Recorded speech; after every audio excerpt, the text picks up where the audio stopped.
Hello, welcome back again. We're continuing our look at grappling. So far we've looked at how I'm going to get in against my opponent. We've looked at a couple of grapples that kind of deal predominantly with the upper arm and shoulder. And last week we were having a look at being able to control the head. Now all of that's very good, but it doesn't really give you that much you can add to your fighting other than what almost seems like an unnecessary action.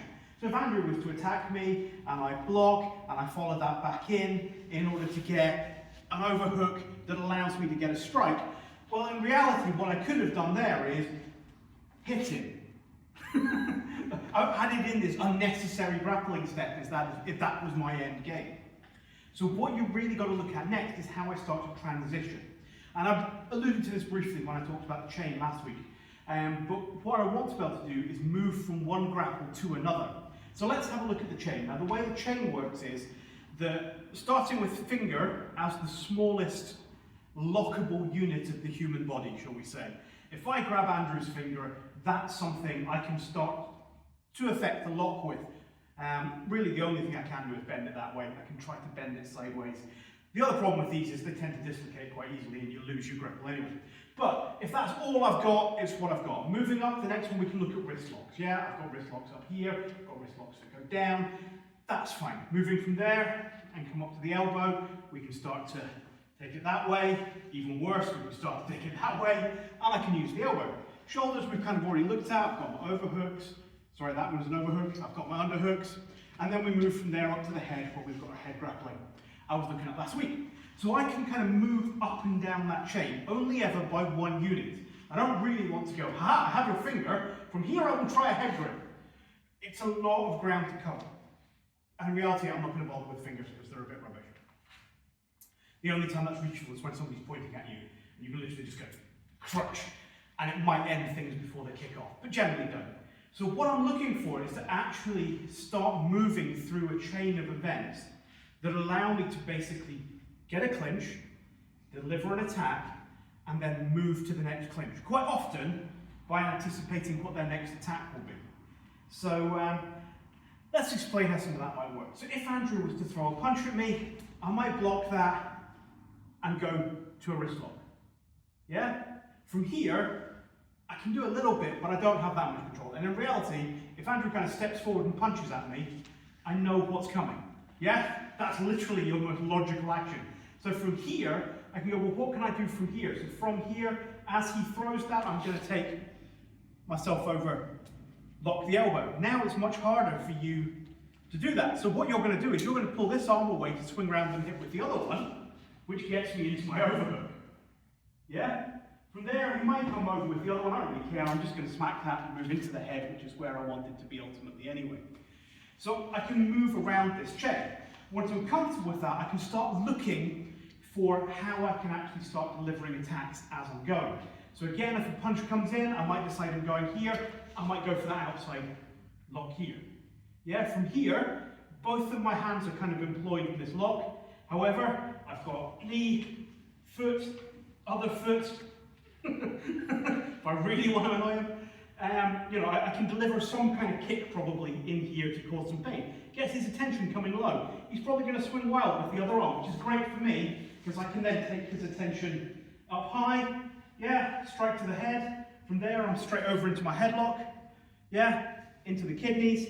That sets me the arm up here, knee. Yeah, from here he is actually a bit tied up. I can actually hold him in this one for a little bit. But if he knows what he's doing, he can still get out of this. He's going down, his head slips out here. Okay, I have the advantage, I can probably go into kicks or whatever from there. But I don't want to be stuck on one particular clinch.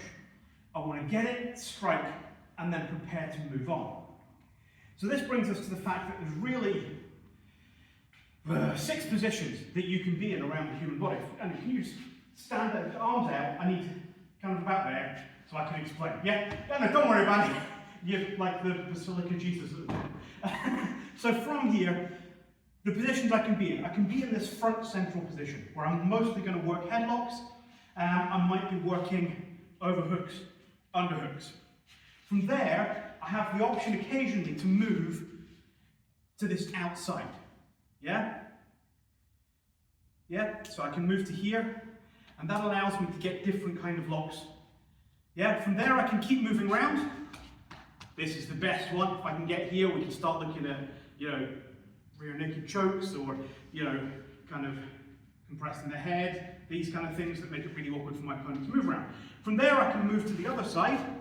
Yeah, and again, I'm now behind this arm and I've just moved to the other side. From there I can move through that, and that puts me back on one side of the head. From there I move to the head again, and I can move out to the other side. So I've got those 6 positions I can work around to. And ultimately, either I'm going to stick to the front and just keep hitting him. So attack comes in, yeah, boom, I'm on here. Take this control here. Okay, slip the arm through. I'm not going to allow him to do that. It doesn't let me do what I want to talk about. From here, you know, if the next attack's coming from the other side, I might swing, take that one, and look to move to that other central side. Each time getting a strike in. Yeah, let him move across. Yeah, get a strike in. Another strike in. He's not doing anything. Move from here. Yeah, so I can get this kind of moving in the side. The other option is I want to try and get behind him. So when that punch comes in, I might come in here and slap, push that through, and already I'm looking to get that head from behind. So it really depends whether I just want to grab him and batter him, or whether I actually want to try and move around and make this more of a grappling thing. And that's going to depend on whether you're a grappler or you're a boxer.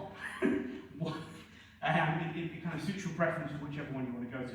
So that's really the concept for today, is once you're comfortable with some of the basic grapples and locks, is to start playing with trying to get through them in a sequence and deliver a hit with each time. I think I've probably whittled on enough about that, so we'll catch up with you next time, and we're going to talk about dirty boxing, which is beautiful stuff that allows you to do all the stuff that's not allowed in modern day boxing.